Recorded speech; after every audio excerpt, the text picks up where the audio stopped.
I, for one, am grateful, Mrs. Bush, that they are finally bringing civilization to this savage land. I could not agree with you more, my dear. My daddy settled this land, and I know he'll be looking down on us, pleased at how we help the natives. Yes, they've lost their land, but they've gained access to heaven.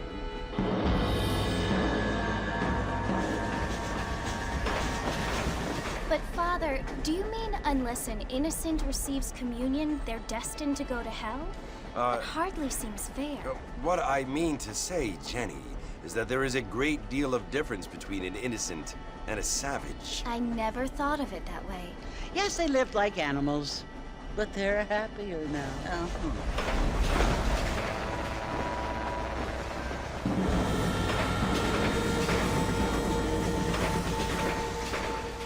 Not only do people now have motor cars, Father, but I heard that pretty soon we will be able to fly. No, only angels can fly, Jenny. No, apparently people can fly. Didn't you hear? Out in Kansas, a man even got a car to fly. I hardly think so, Jenny.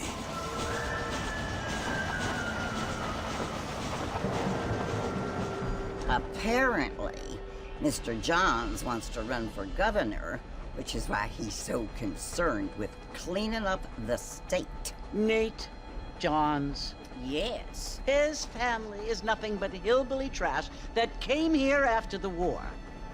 I don't want to be judgmental, but this state should not be ruled by such a disgusting family. A family without class. Apparently. The Johns family have made a lot of money, and he has a lot of friends in politics. Mrs. Bush, money isn't everything. There are many things that money cannot buy. It seems that money can buy voters, though.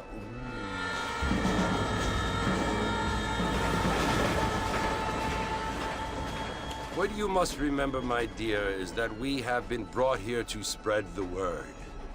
And the word and civilization, they are the same thing. They are the gifts. It is the opportunity we have, the chance to live among people who are decent and who do not kill each other, and who let you worship in peace. It's so confusing, Father. Sometimes I find it impossible to make the distinction between a loving act and a hateful one. I mean, they often seem to be the same thing. Yes, Jenny, it is confusing. But you only have to ask me if you need help. Indeed. Well, here we are, Mrs. Bush. Armadillo.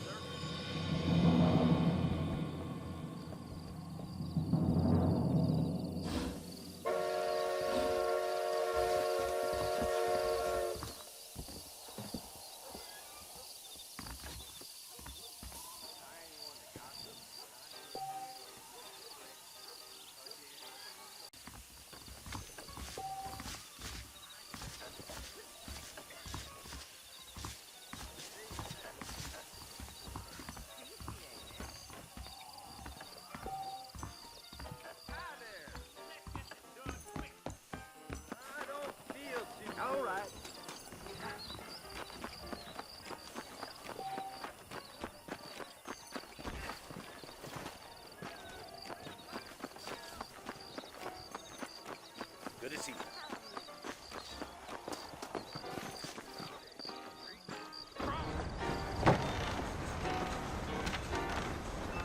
Mr. Marfin! Mr. Marfin, over here!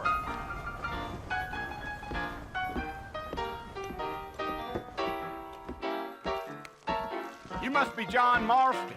Sometimes. I'm Jake. Your friends from Blackwater hired me to guide you. They ain't my friends, but pleased to meet you, Jake. I got the horses saddled up and ready out front.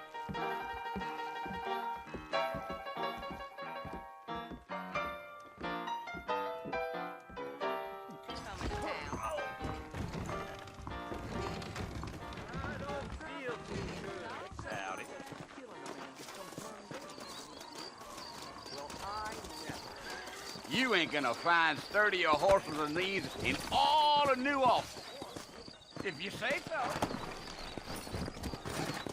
Take it easy until we're out of town. Ain't no point in causing a ruckus. Go!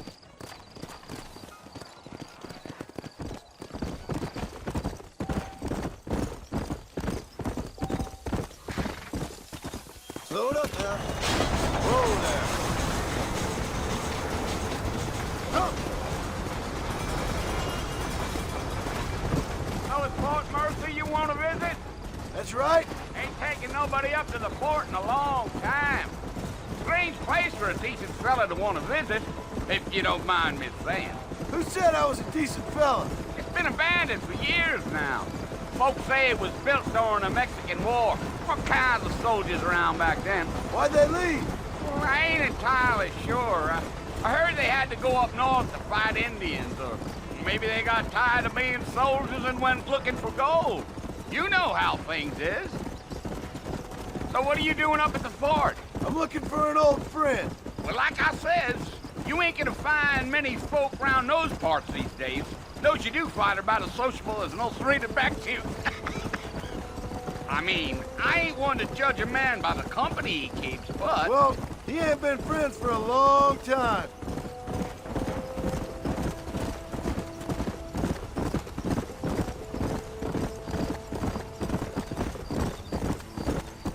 Are you planning on spending any time in Armadillo, Mr. Marston? I doubt it. I ain't planning on staying very long. Well, if you're fixing for some female company, you can do a lot worse than Armadillo. Fine as cream gravy they are. Not like Thieves' Landing. Dang, those girls ain't even fit for a drinking man to hole up with. I'm a married man, I'm afraid. Ain't we all?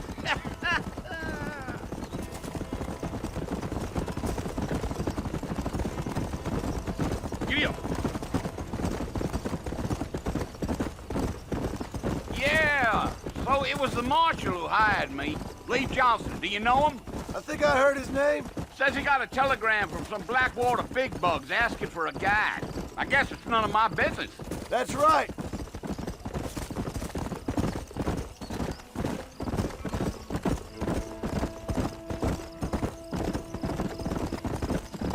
You ain't very talkative, are you? Nope. I'm just chewing the dog, mister. It's how I am. I don't mean nothing by it.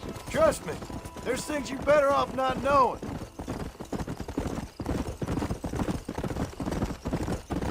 I'll tell you, Mr. Marston, those coyotes eat better than I do. Not far now. You'll see the fort when you get to the top of this hill. Yeah, yeah. Whoa! Listen, mister. This here is what's left of Fort Mercer. Some gang rode in and took the place over. So I understand. This is where we part ways, friend. You have yourself a good time.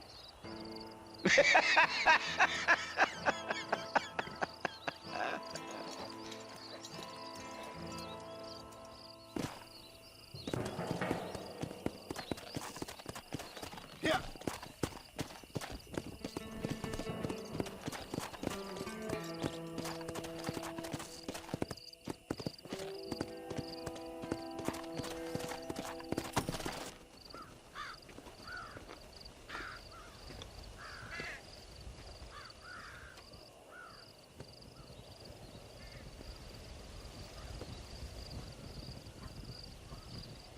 Bill!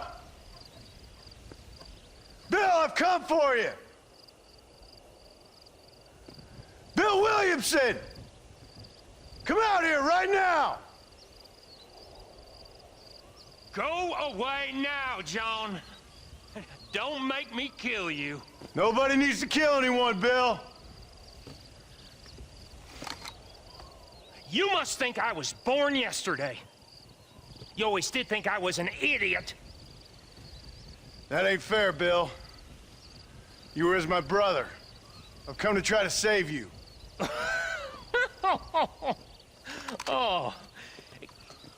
Do I look like I need saving? Bill, please. They want to kill us all. I can help you.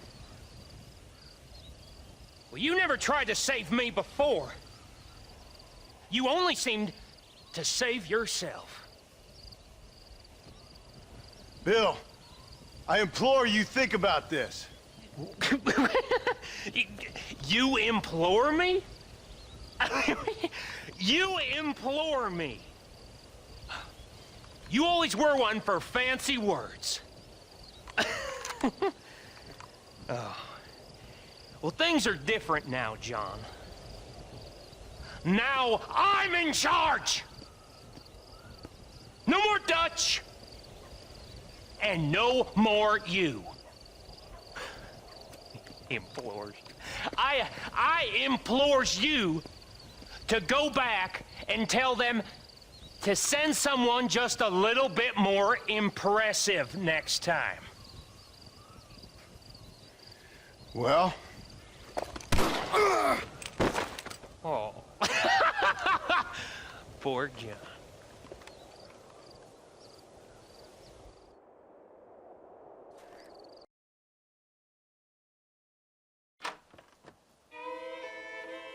Well, you're alive. So it would seem. So, how do you feel?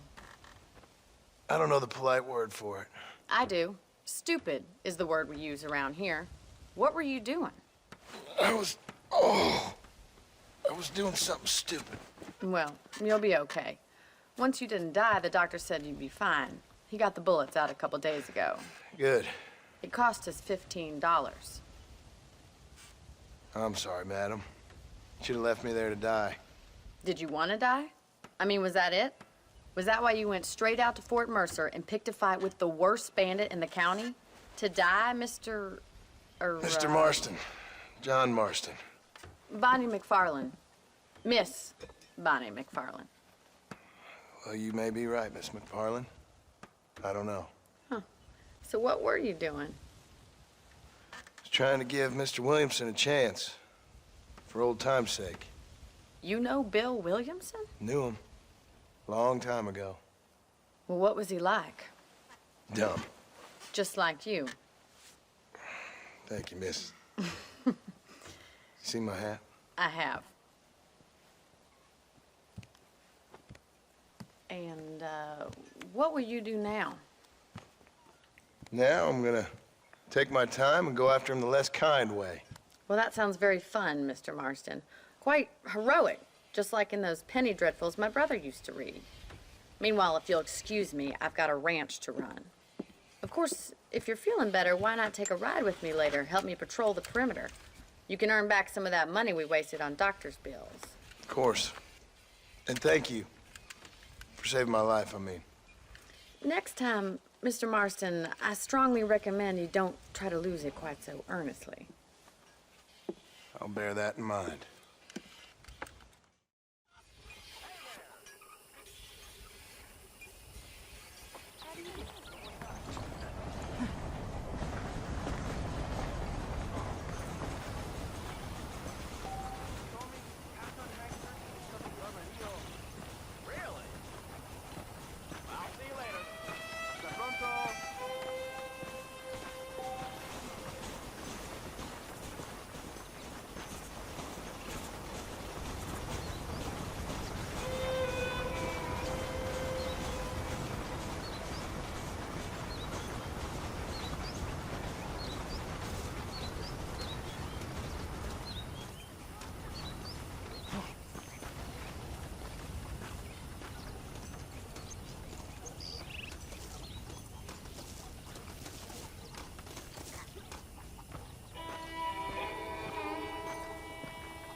Mr. Marston, back in the land of the living, I see.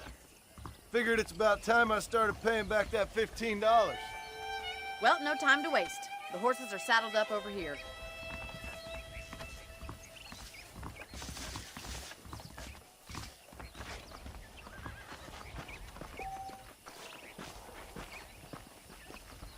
There's the foreman's office. It's also where we lock up good-for-nothing outlaws, such as yourself.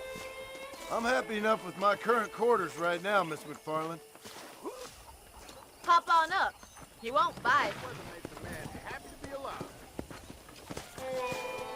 Let's make a tour of the ranch so you can get your bearings. Whoa!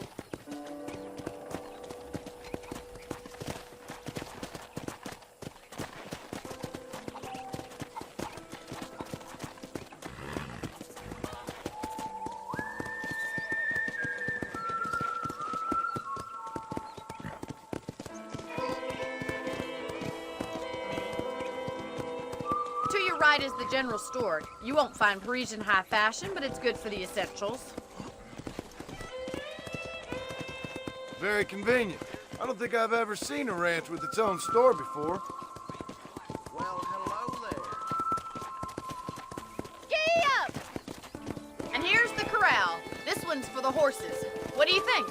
I'm no expert, but it certainly looks like a fine corral. I suspect you've stolen more horses than you've broken. Now, where'd you get such an idea? First impressions are hard to erase.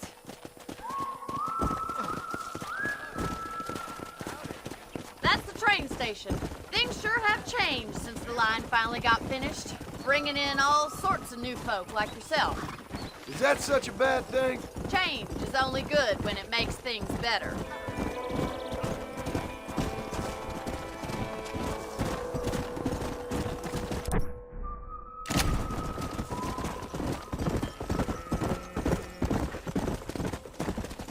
That's the barn over there. Paul built it himself when I was just a little girl. I don't have time to be waiting around.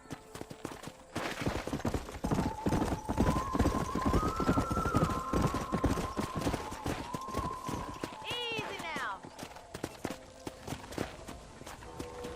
Come on, Mr. Marston, pick up the pace. And here we are, back at the house. Let's stop for a while before we head out on patrol. You'll get no complaints from me, Miss McFarland.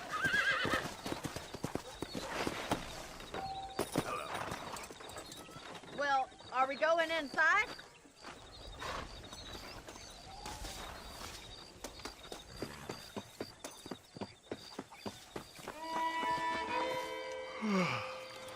How about a cold drink, Mr. Marston?